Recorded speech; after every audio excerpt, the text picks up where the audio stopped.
E aí, rapaziada, tudo bem? Meu nome é João, estamos aqui para resenhar Superman Entre a Foice e o Martelo, Red Sun no original, história de Mark Millar, Dave Johnson e Kieran Plunkett, tá?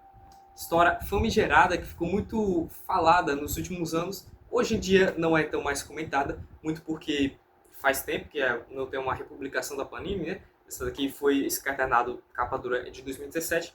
Vale uma republicação, tá? Principalmente porque tá tendo o filme aí do Superman em julho, que vai lançar.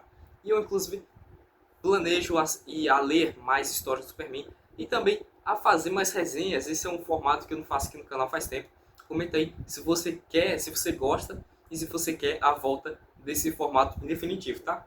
Então vamos lá. Superman Entre a Foice e o Martelo, história que obviamente é um Elseworlds, uma história que se passa em uma realidade paralela em que os acontecimentos da linha original meio que são os mesmos, mas com algumas alterações. E aqui a pequena diferença é que a nave do Kal-El demorou apenas 12 horas a mais para atingir a Terra. O que significa que, em vez de ser atingida no milharal de Smallville, no Kansas, Estados Unidos, o Superman acabou sendo atingido e criado em uma fazenda na antiga União Soviética. Muito provavelmente em 1928, que é quando o Superman é criado, né? Então você tem aqui uma dinâmica dos anos se passando de forma natural e nessa linha do tempo mesmo, uma forma mais vintage, né? Uma história que pega essa década que se passa nessa década passada. E o Mark Millar, né, um autor muito conhecido por Wolverine Velho Logan, por Wolverine Inimigo do Estado, por O Legado de Júpiter, né, que virou série na Netflix, por Kick-Ass, que virou uma série de filmes, e também por Guerra Civil, que para mim é o melhor trabalho dele. E aí você começa, olha que capa bonita, né? Você começa com um cenário em que os Estados Unidos estão finalmente descobrindo que nova superarma da União Soviética é essa. Se trata de um homem com superpoderes, um super-homem. Um homem com super força, com visão de calor, com um sopro congelante, que pode voar, pode ouvir tudo. E aí você tem aqui aquele conceito do Superman da Era de Ouro. O Superman muito mais superpoderoso, um Superman de certa forma até inverossímil, e que o Mark Millar usa desse recurso para fazer esse Superman muito mais ameaçador, um Superman muito mais poderoso mesmo.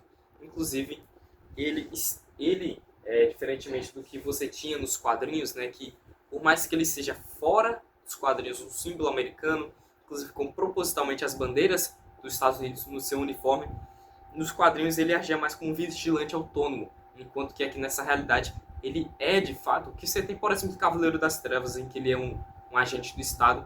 Aqui ele é um agente do Estado da União Soviética, inclusive muito próximo do próprio Stalin, que acompanhou todo o seu treinamento. E aí ele inclusive sucede o Stalin na liderança daquele país. E aqui você tem alguns personagens clássicos, alguns momentos clássicos da própria mitologia do Superman. Você tem aqui a rivalidade com o Lex Luthor, né, já que eles são nêmesis, são arquinimigos.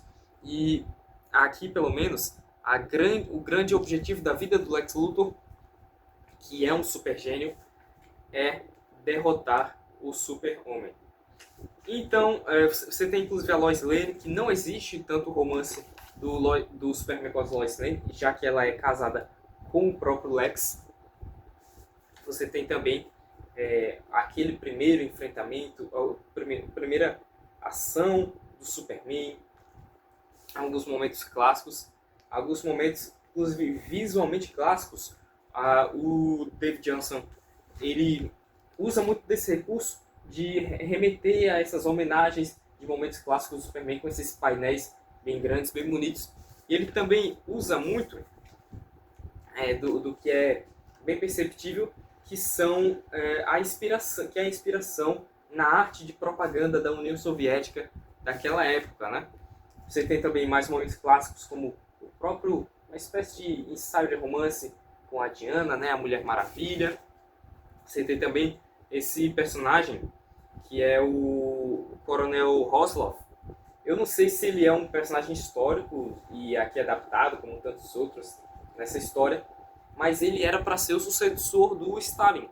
Só que o Stalin não via isso como ideal e quem sucede ele é o próprio Superman, tá? E aí esse personagem é bem interessante. E tanto ele como todos os personagens praticamente dessa história, você consegue acompanhar uma evolução natural ao longo dos anos e uma evolução do personagem. Tanto que no primeiro capítulo e no terceiro capítulo, que é o último, são praticamente personagens diferentes, muito mais maturados pelo tempo, pelos grandes eventos que são mostrados aqui. E aí, pelo menos nesse primeiro capítulo, existe essa discussão da antiga ordem mundial, né? Sobre os sistemas econômicos e tudo mais, as complicações que isso leva. Mas a história não é tão focada nisso. Eu acho que poderia até ser mais, acho que seria até mais interessante do que você até tem aqui. Aqui é mais mesmo uma história voltada a essa parte dos super-heróis mesmo, do confronto dos super-heróis. É muito mais uma história do Superman que uma história mais com esse âmbito político. O que é interessante também, você tem a aparição do Bizarro, como eu mostrei aqui para vocês, e vários momentos do Superman que são bem interessantes. Mas, na minha opinião, o primeiro capítulo, o frescor do primeiro capítulo, tudo que você tem de novo, de acompanhar esse mundo, é muito mais interessante, muito mais bem feito do que os seguintes. O segundo capítulo, ele é até interessante, ele até tem mais sobre isso. Você tem, inclusive, a aparição do Batman, que aqui ele age como um anarquista, como um rebelde, de certa forma até um terrorista na União Soviética, contra aquele regime totalitário que está em vigor. E aí, olha aqui o que eu falei sobre a inspiração na propaganda. Bem interessante mesmo, arte espetacular do Dave Johnson. E aqui você tem, inclusive, uma história que começa mais pautada na história e aí depois, naturalmente, ela vai seguindo rumos mais da trama dos super-heróis mesmo, se tornando cada vez mais fantasiosa. O que, de certa forma, não vou dizer que me incomoda, porque é até esperado, mas para mim se torna menos interessante. O que, de fato, não é tão interessante é a arte do Kilian Plunkett, tá? Não que ele desenhe mal, mas ele com certeza é muito menos inspirado que o Dave Johnson. A arte dele, para mim, é bem inferior e é ele quem assume a história do meio para o final, tá? O que, de certa forma, me entristeceu também, porque eu gostei demais da arte do Dave Johnson. E aí o terceiro capítulo, na minha opinião, minha gente, é bem cansativo, tá? É um tanto corrido, acontece muita coisa sem explicações não satisfatórias. Você tem um pouco mais dessa discussão sobre... acho que o terceiro capítulo ele é bem pautado em inspirações sobre as obras do George Orwell, né? Lembrando que o George Orwell é pseudônimo, ele era um autor que ele era social-democrata, mas que ele tinha muitas críticas à forma de governo que vigente na União Soviética na época, e o próprio 1984, que eu já li a Revolução dos Bichos também, mas principalmente o 1984, a Revolução dos Bichos também, mas essas duas obras principais, elas são uma grande crítica às formas, ao rumo que a União Soviética estava tomando na época que ele era vivo. É bem interessante, tá? Tem um final da história aqui, que é um plot twist, não vou revelar o que é de certo um plot twist bombástico, sim, mas que não me afetou tanto, tá? Eu achei que faz sentido, sim, mas eu acho que não é a parte principal dessa HQ. Mas é um plot twist legal, sim.